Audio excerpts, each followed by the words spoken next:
नमस्कार साथियों, मैं आपका अपना साथी आलोक चौधरी आपके अपने YouTube channel star India study में आपका हार्दिक स्वागत करता हूं। तो जैसा कि मित्रों, हमारी जो 3 क्लासें थी धान से संबंधित, आप लोगों ने खूब बढ़िया तरीके से अध्ययन किया। आज हमारी चौथी क्लास है जिसका आज अध्ययन करेंगे धान। तो आइए बिना कोई देरी किए हुए पढ़ते हैं।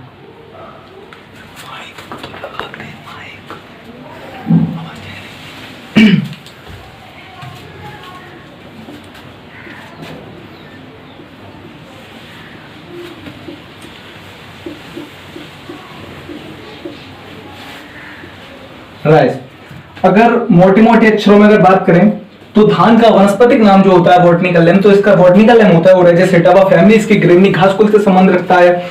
इसमें गुणसूत्रों की संख्या 24 होती है, 24। इसका ऑर्गेनिक प्लेस उत्पत्ति स्थान जो है वो इंडो चाइना या भारत है। दक्षिणी पूर्वी एशिया साउथ ईस्ट एशिया है। इसमें 6 से 7% प्रोटीन पाई जाती है तथा 70% इसमें कार्बोहाइड्रेट पाया जाता है। एबव इसमें होता है 70% से अधिक होता है। और इसमें 2.5 से 3% तक फैट पाया जाता है। अगर इसमें आगे बात की जाए तो इसका हाईएस्ट प्रोडक्शन वर्ल्ड में सबसे ज्यादा चीन में है। सेकंड स्थान पे अपना इंडिया आता है। अगर इंडिया की बात की जाए तो उसमें सबसे ज्यादा प्रोडक्शन जो है इंडिया में वो पश्चिम बंगाल में होता है। सर्वाधिक क्षेत्रफल तथा उत्पादन की दृष्टि से भारत में प्रथम स्थान आपके पश्चिम बंगाल का ही है। अगर बात की जाए धान की खेत की तैयारी की तो एक मोटा मोटा सीनेरियो है कि धान की खेत की तैयारी करते वक्त धान चूंकि खरीफ ऋतु की फसल है इसलिए जून जुलाई में इसकी बुआई की जाती है। अगर रोपाई हेतु करना है तो इसकी पछेती प्रजातियां उगाई जाती हैं।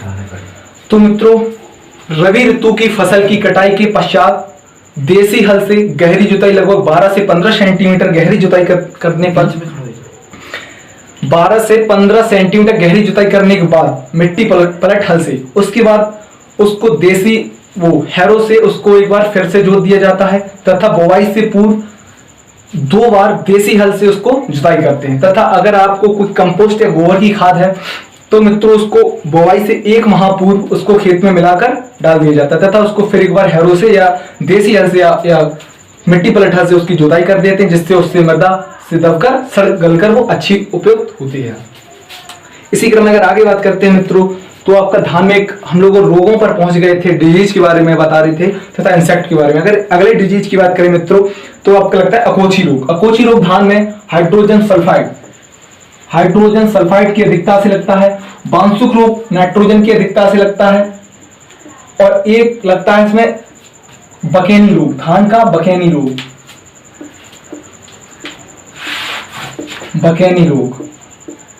डिजीज। तो धान में यह रोग जिब्रेला फ्यूजिकुराई नामक कवक के कारण लगता है। धान में यह रोग जिब्रेला फ्यूजिकुराई नामक कवक के कारण लगता है। इस रोग जिब्रेला फ्यूजिकुराई इस रोग की खोज जापान में क्रुसावा ने की थी। जापान में धान के खेत के निकट क्रुसावा नामक वैज्ञानिक ने की थी। क्रुसावा नामक एक वैज्ञानिक थे, तो इन्होंने इसकी धान की जापान में इसकी खेती की थी, बकेनी रोग की खोज की थी। अगर इसके अगले रोग की बात की जाए धान का उफरा रोग। धान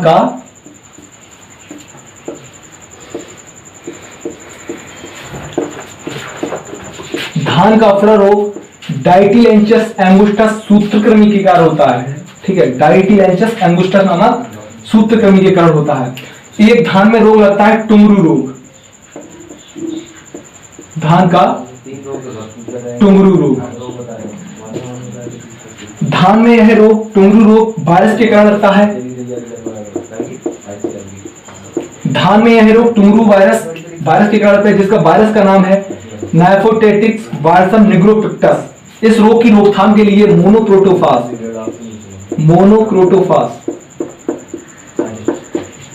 मोनोक्रोटोफास का उपयोग करते हैं इस रोग की रोकथाम के लिए। तो मित्रों बताइए आप कैसा वीडियो लग रहा है। अगर वीडियो अच्छा लग रहा है तो वीडियो को शेयर कर सकते हैं आप। अगर एक कीट की बात की, इंसेक्ट की बात की जाए अगर इसमें, तो इसमें एक कीट लगता है आपका गंधी कीट। गंधी कीट तो धान में यह रोग दुग्धावस्था में लगता है। अगर पूछ लिया जाए, एग्जामिनर पूछ लेता है मित्रों, यह यूपी कैडेट में एक बार पूछ लिया गया था, शायद 2017 में पूछा गया क्वेश्चन है ये, कि पूछ लिया था यूपी कैडेट परीक्षा में कि गंधी कीट जो धान का है वो किस अवस्था में लगता है धान की फसल में। तो मित्रों गंधी कीट जो है वो धान की फसल में दुग्धावस्था में लगता है, पुनः छोटी अवस्था में, दुग्धावस्था में, दुग्धावस्था में। ठीक है, गंधी कीट धान में दुग्धावस्था में लगता है। इसका नाम है लैक्टोकोरिया एक्यूटाई। इसका नाम है गंधी कीट का लैक्टोकोरिया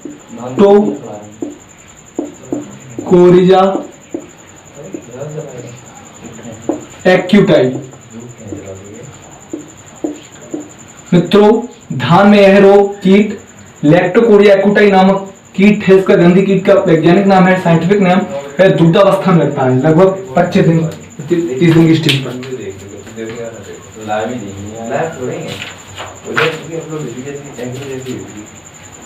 नोट कर लीजिएगा, मैं इसको इरेजर कर देता हूँ, मिटा देता हूँ।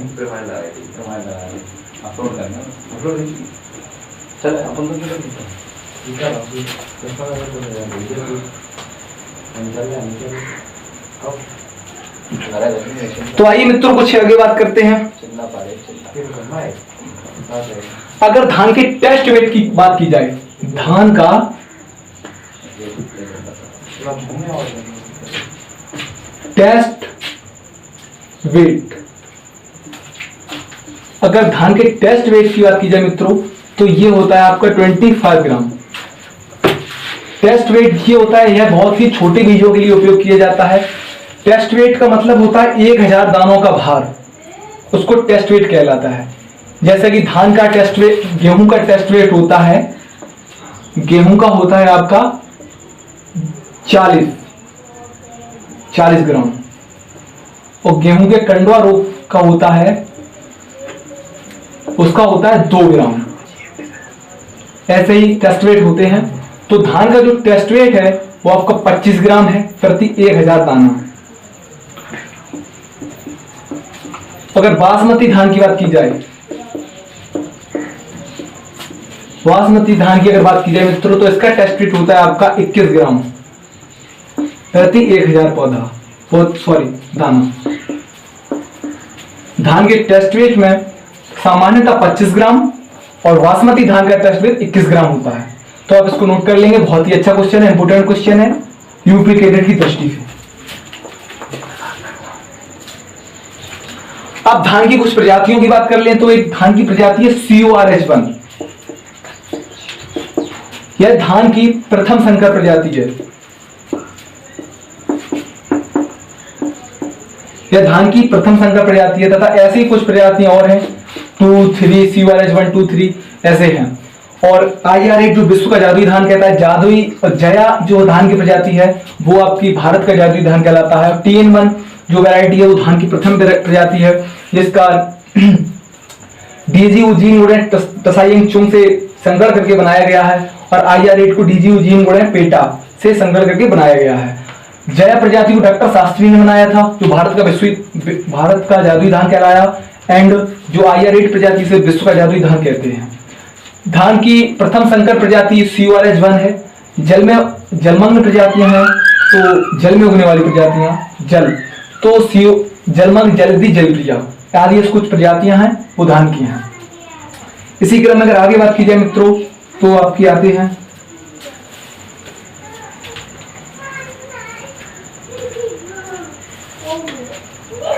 अगर धान की निर्देशालय की बात की जाए, निर्देशालय, धान का निर्देशालय कहाँ है, तो ये आपका है हैदराबाद में। धान का निर्देशालय हैदराबाद में है।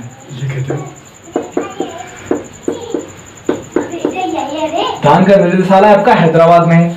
चावल का परसेंटेज अगर पूछा जाए, चावल, धान में चावल का परसेंटेज कितना होता है, तो आपका 66% धान में चावल पाया जाता है। यानी कि भूसी और चावल का अनुपात 1:3 होता है। ठीक है, 66% आपका होता है चावल और 1% आपकी होती है भूसी। धान की भूसी की अगर बात की जाए, भूसी की अगर यहाँ बात की करें, तो धान की भूसी में 3% सिलिकॉन पाया जाता है, 3% सिलिकॉन, 3% तेल पाया जाता है इसमें, ऑयल, मस्टर्ड, एंड इसमें 0.3% तक नाइट्रोजन पाया जाता है। तो ये इसका सीनेरियो है जो धान में पाया जाता है। इसी क्रम में अगर मित्रों आगे बात की जाए कि धान का, चावल का जो साक्ष्य है ये कहां से मिला, चावल का साक्ष्य जो मिला है मित्रों, ये हस्तिनापुर नगर की खुदाई के दौरान ये इसको मिला, प्राप्त हुआ।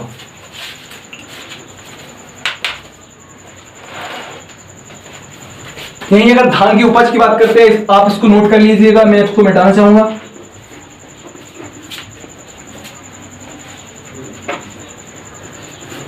इसका मेन पर्पज यूपी के रिट में इस प्रकार के क्वेश्चन बहुत ज्यादा पूछे जाते हैं तथा प्रत्येक कृषि प्रवेश परीक्षाओं, AOTA, technical assistant, agriculture officer,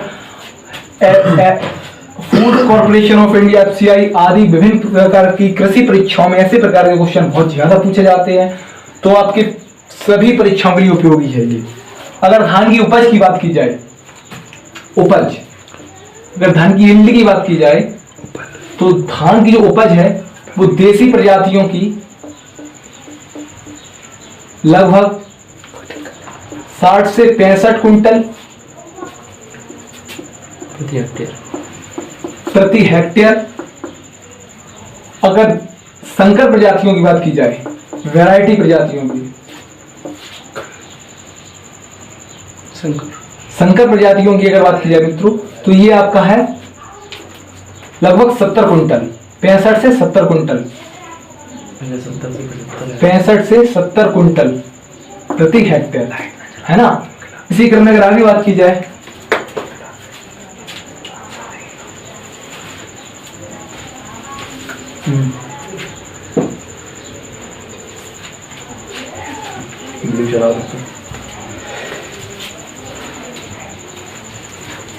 अगर मित्रों धान में प्रयोग किया जाने वाला कीटनाशी की बात की जाए, धान में प्रयोग किया जाने वाला कीटनाशी, तो ये आपका है मोनो क्रोटोफास। धान में प्रयोग किए जाए कीटनाशी। अगर रोगनाश, खरपतवार नाशी की बात की जाए तो धान में खरपतवार नाशी के रूप में आपका पेंडीमेथिलीन का प्रयोग किया जाता है तथा ब्यूटाक्लोर मचेटी की 3 लीटर मात्रा को लगभग 600 से 700 लीटर पानी मिलाकर छिड़काव कर दिया जाता है तथा पेंडीमेथिलीन की 3 किलोग्राम मात्रा का यूज करते हैं।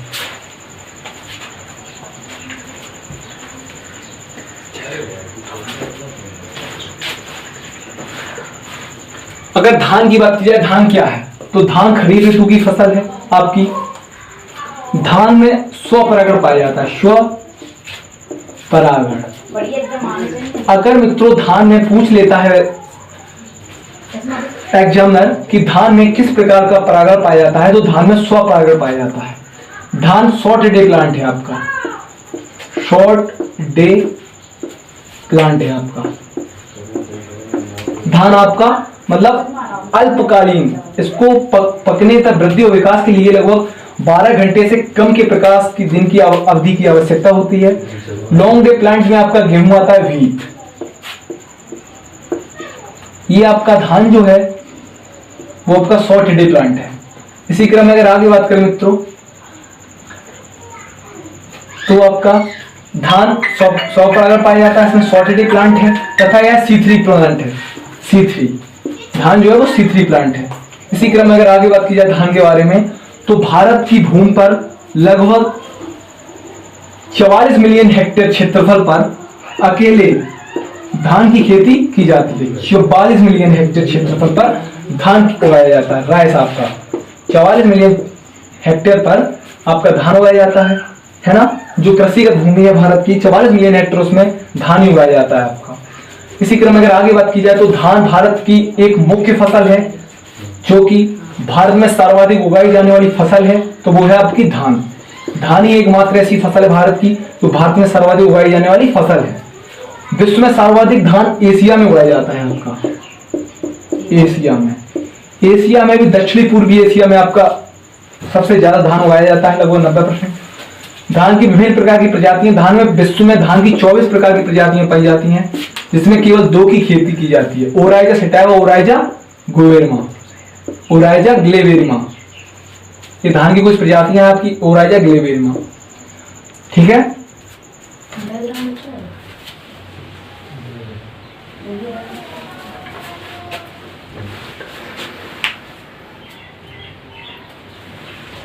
अगर आगे इसमें बात करें मित्रों, तो आपका पॉइंट आता है,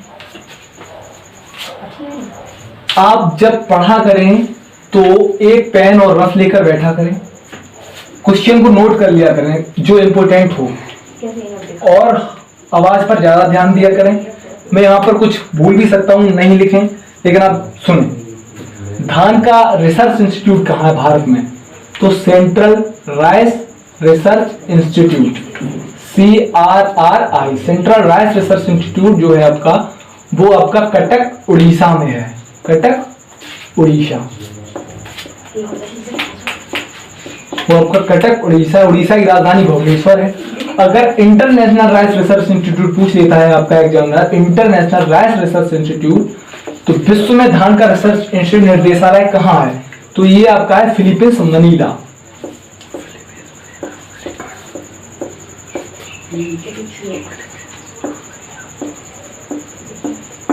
फिलीपींस मनीला है आपका इंटरनेशनल राइस रिसर्च इंस्टीट्यूट, आपका फिलीपींस मनीला में। तब तक इसको नोट करिए मित्रों।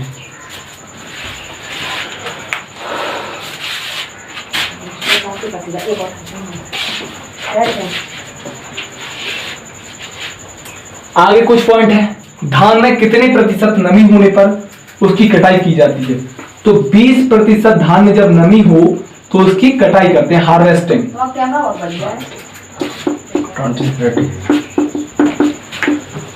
हार्वेस्टिंग करते हैं। और धान का अगर आपको कंजर्वेशन, संरक्षण करना है तो 12% होनी चाहिए नमी। धान के भंडारण हेतु इसमें 12% नमी होनी चाहिए, भंडारण हेतु। धान एक भारत की बहुत ही मुख्य खाद्यान्न फसल है। तो मित्रों, इसका अगर बड़े लेवल पर प्रोडक्शन देखें तो चाइना में होता है, भारत द्वितीय स्थान अपने पास रखता है।